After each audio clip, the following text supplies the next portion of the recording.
అండి, welcome back to our channel smart view.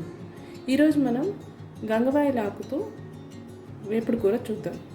గంగవాయిలాకుని fry చేద్దాం. ఈ ఆకు కంటికి కానీ ఆరోగ్యానికి కానీ చాలా మంచిదండి. చాలా మొత్తంలో ఆకు దొరికింది ఇవాళ. దాంతో ఫ్రై ఎలా చేయాలో ఈరోజు చూద్దాం. ఫస్ట్ ఈ ఆకుని మొత్తం మనం శుభ్రంగా కడుక్కోవాలి. కడిగి అందులో కొంచెం సాల్ట్ వేసి బాయిల్ చేసుకోవాలి. ఇది కొంచెం జిగురు ఎక్కువ ఉంటుందండి, అందుకే దీన్ని ఫస్ట్ బాయిల్ చేస్తున్నాం. స్టార్ట్ చేద్దాం.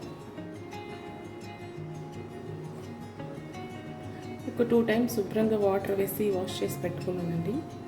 మనకి వైట్ గంగవాయిలాకు, ఇంకా రెడ్ కలర్ గంగవాయిలాకు 2 దొరుకుతాయి.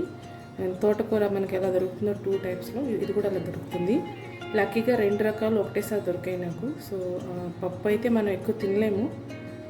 ఫ్రై చేసుకున్నాం అనుకోండి ఎక్కువ తినచ్చు, హెల్త్కి చాలా మంచిది కాబట్టి ఎక్కువగా తినచ్చు, బోర్ కొట్టకుండా. పిల్లలతో కూడా తింటారు ఇష్టంగా. సో అందుకని ఫ్రై చేయాలని డిసైడ్ అయ్యాను. ఒక 2 టైమ్స్ని ఆకుకూరను బాగా వాష్ చేసి పెట్టుకున్నాను. ఇప్పుడు ఇందులో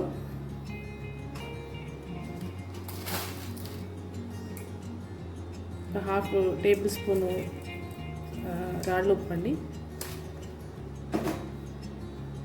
ఒక 1 గ్లాస్ వాటర్. ఇప్పుడు దీన్ని ఆకు ఉడికేంత వరకు బాయిల్ చేసుకుందాం.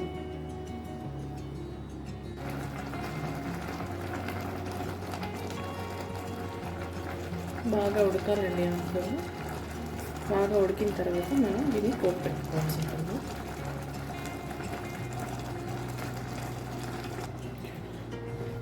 ఇప్పుడు ఫ్రైలోకి మనకు కావాల్సిన పదార్థాలు చూద్దామండి. ఒక మీడియం సైజ్ ఉల్లిపాయ, దీన్ని సన్నగా తరుక్కోవాలి.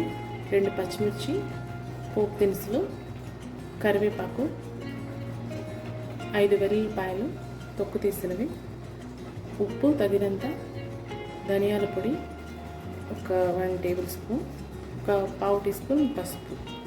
కారం అవసరం లేదండి, మనము పచ్చిమిరపకాయలు ఇందులో వేస్తున్నాము. ఇందులో ముఖ్యమైన ఇంగ్రీడియంట్ ఏంటంటే ఈ శనగల పొడి. ఈ శనగల పొడిలో తినే శనగపప్పు, పుట్నాల పప్పు అంటారు కదా, పుట్నాల పప్పు, వెల్లుల్లిపాయ, ఎండు కొబ్బరి అవన్నీ వేసి మిక్సీ పట్టిన పొడి అండి. ఇది హ్యాండీగా ఉంచుకుంటే ఏ తాలింపు వేసినా అందులో వేసుకోవచ్చు.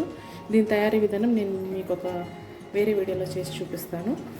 సో ఇది ఒక 3 టేబుల్ స్పూన్స్ పొడి.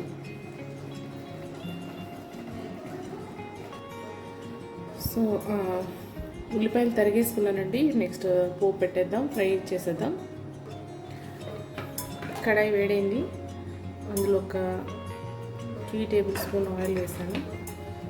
ఈ ఆయిల్ అయినా వేసుకోవచ్చండి.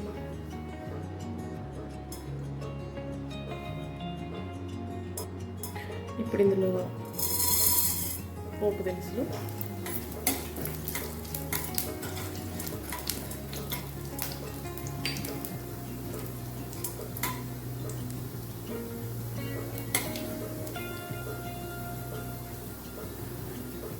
అవి కొంచెం వేగుతుండగానే అందులో పచ్చిమిర్చి, కరివేపాకు,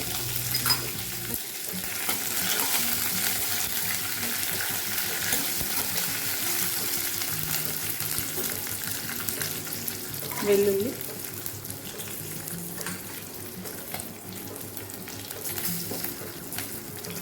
తరిగి ఉంచుకున్న ఉల్లిపాయలు,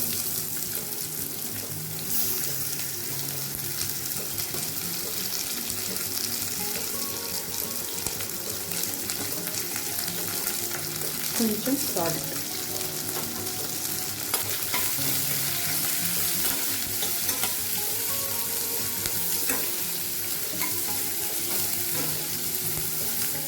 సాల్ట్ ఈ స్టేజ్లో ఎందుకు యాడ్ చేస్తామంటే ఇది స్టీల్ కడాయి కదండి, అంటుకుంటాయి. కొంచెం మంట ఎక్కువైనా కిందకి అంటుకుపోతాయి. సో అలా అంటుకోకుండా ఒక టెంపరీ ఒక నాన్ స్టిక్ స్టైల్లో వర్క్ చేస్తుంది సాల్ట్ వేసామంటే. ఇందులో మనం స్టీల్ అయినా అల్యూమినియం అయినా ఏదైనా పోపు వేసేటప్పుడు ఒక చిటికెడు సాల్ట్ వేస్తారనుకోండి, అది ఆ వంట చేసినంతసేపు మీకు నాన్ స్టిక్ పెనంలాగా యూజ్ అవుతుంది, వెంటనే అంటుకోదు. సో ఇది బాగా వేగాలండి.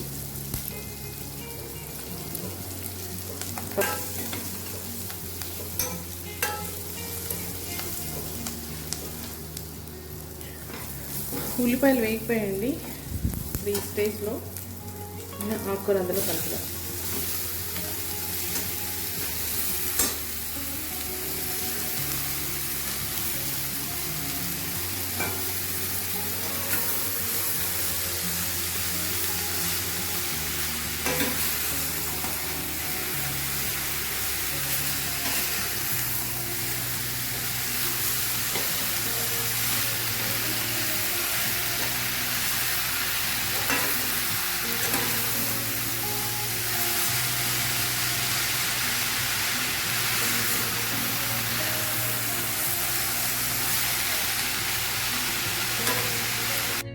కూర బాయిల్ చేసిన తర్వాత చాలామంది అందులో ఉన్న నీటిని డ్రై చేసేస్తారు, పిండేస్తారు. ఆ నీటిని తీసేసి ఏంటి డ్రైగా రావాలి కూర అని చెప్పేసి. కానీ అట్లా నీళ్ళని పిండేస్తే వాటర్లో ఉన్న పోషకాలన్నీ వెళ్ళిపోతాయి కదండి. సో నేను వాటర్ పిండను, అలానే వాటర్తోనే వేసేసాను. దాంట్లో ఆకుకూరలో ఉన్న వాల్యూస్, మినరల్స్, ఆ విటమిన్స్ అన్నీ అలానే వెళ్ళిపోతాయి. మనం వాటర్ తీసేసామనుకోండి, వాటర్తో కూడా అవి కూడా హాఫ్ వెళ్ళిపోతాయి.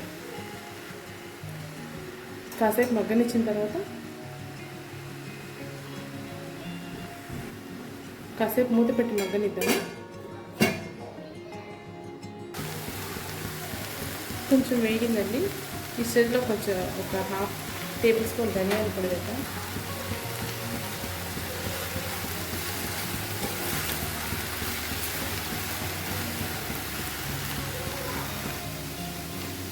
ఆకుకూర బాగా వేగిపోయిందండి. ఇప్పుడు చివరి స్టెప్, మనం తాళింపు పొడి పుట్నాల పప్పుకి చేసుకున్నాం కదా, అది వేసేయడమే.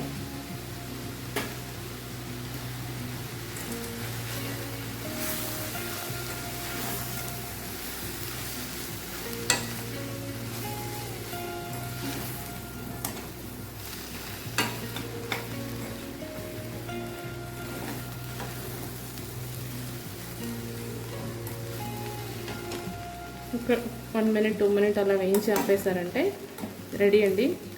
గంగవాయిలతోటి ఫ్రై రెడీ.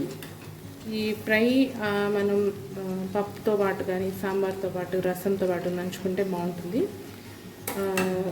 ఇలా ఫ్రై చేసుకుంటే ఎక్కువ క్వాంటిటీ తినగలం అనమాట. ఆకుకూర చేసుకున్న, పప్పు చేసుకున్న కాస్త కొంచెం కన్నా ఎక్కువ తినలేము. ఇలా ఫ్రై చేసుకున్నాం అనుకోండి, ఎక్కువ క్వాంటిటీ ఆకుకూర తినగలము. సో హెల్తీగా కూడా ఉంటుంది కదా. ఆకుకూర రోజు తినాలని డాక్టర్ చెప్తుంటారు కదా. సో రెడీ అండి, గంగవాయిలతో ఫ్రై రెడీ. ఈ రెసిపీని మీరు ఒకసారి మీ ఇంట్లో ట్రై చేసి తిని టేస్ట్ చూసి అది ఎలా ఉందో మా కామెంట్ సెక్షన్లో మీరు మెన్షన్ చేయండి. Thanks for watching. ఈ వీడియోని మీరు తప్పనిసరిగా లైక్ చేయండి, షేర్ చేయండి. మీరు ఇంకా సబ్స్క్రైబ్ చేయనట్టయితే దయచేసి సబ్స్క్రైబ్ చేసుకోండి. ఇట్లాంటి healthy dishes and different items అని మా ఛానల్లో మీకు ప్రతిరోజు దొరుకుతూ ఉంటాయి. So stay tuned. బాయ్.